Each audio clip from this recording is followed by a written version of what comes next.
Bonjour ou rebonjour, voici donc la troisième vidéo, la troisième box de la journée. On teste vraiment mon vrai coup de cœur, c'est celle-ci.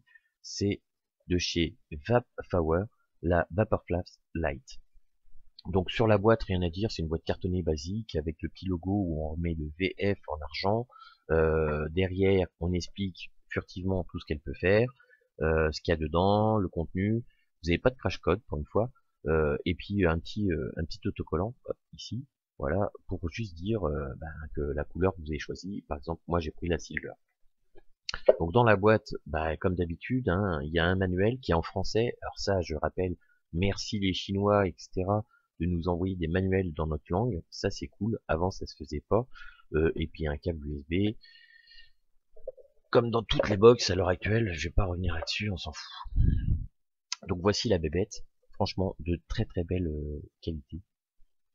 C'est un métal ultra bien façonné. Les traces de doigts, il n'y en a pas. Donc on va faire le tour du propriétaire. Donc vous avez la face arrière qui est bombée, ou la face de côté qui est bombée. De l'autre côté, rien non plus. Elle est incurvée comme les flasques, hein, d'où son nom. C'est des flasques, les anciennes fioles d'alcool. Sur le dessus, donc on a une belle gravure marquée VF pour rappeler la marque. Vous avez un pin 510 sur ressort, ni trop dur, ni trop mou, de belle facture. Vous avez donc l'aération pour vos atos, si vous avez encore des atos avec l'airflow qui arrive dans le pin. Franchement, il y en a de moins en moins, voire plus du tout. Voilà, mais en tout cas, ils y ont pensé. En dessous, vous avez donc le trou de dégazage de votre AQ, ça c'est bien. En plus, ils l'ont fait de forme un peu rond, c'est assez joli, c'est pas déplaisant. Il y a la marque et la fameuse trappe qui s'ouvre comme ceci, c'est-à-dire qu'on pousse un coup. Et oui, on pousse un coup, tout simplement. Hop, on fait comme ça. Hein. Tac, tac, on ouvre. C'est de super bonne qualité, c'est solide. La pile, on la range. Le plus d'abord, on referme, prêt à vaper. Ça, c'est bien. Sur la face avant. Alors, je vais déjà commencer par l'éteindre. Voilà. Donc, sur la face avant, vous avez simplement donc un port USB pour recharger l'AQ ou la mise à jour. Moi, je vous conseille quand même de toujours charger vos AQ à l'extérieur. Un plus, un moins et un bouton Fire. Voilà, 3 boutons. C'est facile. Une prise en main excellente, discrète, un peu lourde pour le gabarit. Alors, je dirais lourde parce que je pense qu'ils ont mis quand même du matériel de bonne facture. Au niveau qualité de la ferraille, on voit bien quand même que c'est pas des pièces ultra légères, souples, avec des petits ressorts, etc. On voit que l'usinage est très bien fait et de très bonne facture. Donc, je vais pas faire le blabla, je vais prendre le manuel, comme si vous veniez de l'acheter, et puis on va y aller. Alors, ils nous disent quoi? Ils nous disent, allez, une fois éteinte, on fait le plus, le moins et le fire. Alors, moins et fire, ça nous donne batterie 4 volts 6. Voilà. Le plus et le moins. Enfin, fire et le moins, pardon. Je laisse appuyer. Alors forcément, l'autofocus va jamais vouloir me le faire. Je vais devoir régler comme ça. Est-ce qu'on est mieux comme ça?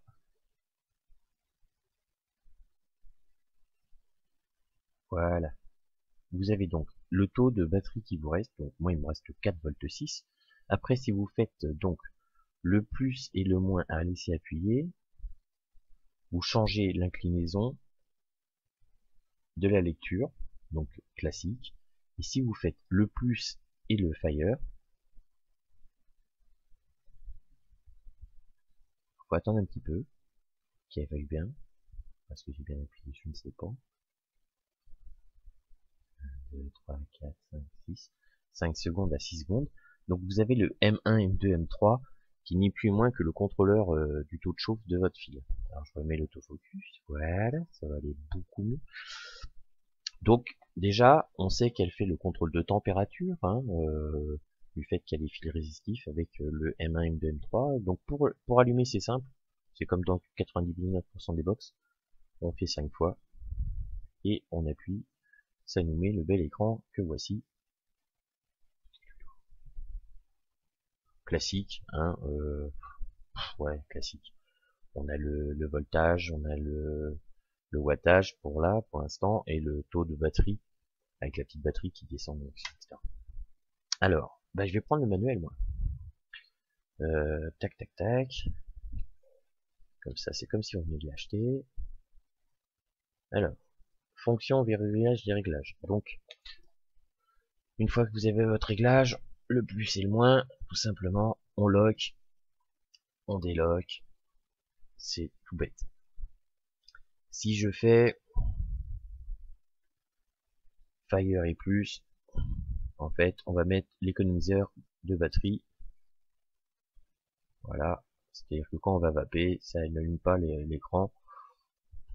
Franchement, moi, je vois pas l'utilité, mais bon, ça doit économiser un petit peu de batterie. Pas franchement, sur ces petits écrans-là, ça doit pas faire grand-chose de différence. Vous appuyez 4 fois sur le switch Fire. 1, 2, 3, 4. Et là, je suis en wattage. Alors là, je vais remettre forcément l'autofocus à la main. Voilà, là on n'est pas trop mal. Donc si je fais 1, 2, 3, 4, on est en wattage. Après, avec le plus et le moins, vous choisissez. Donc là, par exemple, je suis en température M3, la M2, la M1. Donc ça, c'est les fameuses,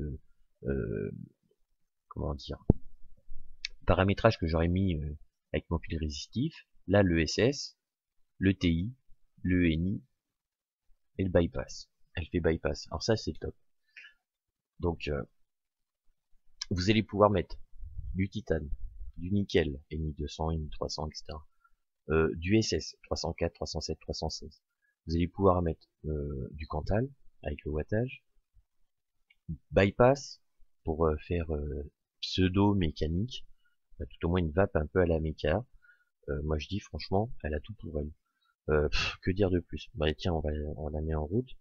Je vais lui mettre un petit atout sympa. Voilà, pour voir. Donc 75 watts. Moi je vais me mettre à aller 25. De toute façon, franchement c'est le genre de box, c'est pour la vape pépère, quoi. C'est pas pour aller faire des gros clubs.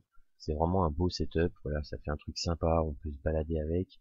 On a quelque chose de, c'est joli. Voilà, ça change d'une box chinoise lambda en plastique.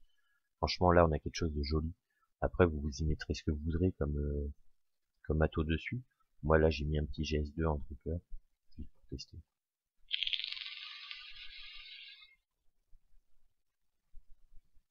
Elle fait son taf. Elle fait son taf. Moi, personnellement, c'est quelque chose que je trouve très joli. Voilà, c'est mon point de vue, je vous le donne. Ça vaut moins de 75 $ dans tous les shops. C'est franchement une belle box. Ça change un peu, la forme en plus, comme elle est light, parce qu'elle existe en gros, mais en petit, ouais, c'est... Bah tiens, une petite VTC Mini, tiens d'ailleurs, j'en ai une, quelque part, pour voir à peu près la taille. Hop, voilà, donc si on prend, on est même un chouïa plus petit, en largeur. Si vous prenez la hauteur, bah, vous voyez bien que c'est quasiment les mêmes, quoi. Il n'y a pas grand chose d'écart. Tac, tac, tac. Il y a un chouïa plus haute, bon, un tout petit peu plus haute. Mais franchement, pas grand chose. Je vous dis à bientôt, parce que là, je vais faire, j'ai un truc que j'ai reçu, et merci Mika, le réanimateur de petite surprise. Allez, ciao.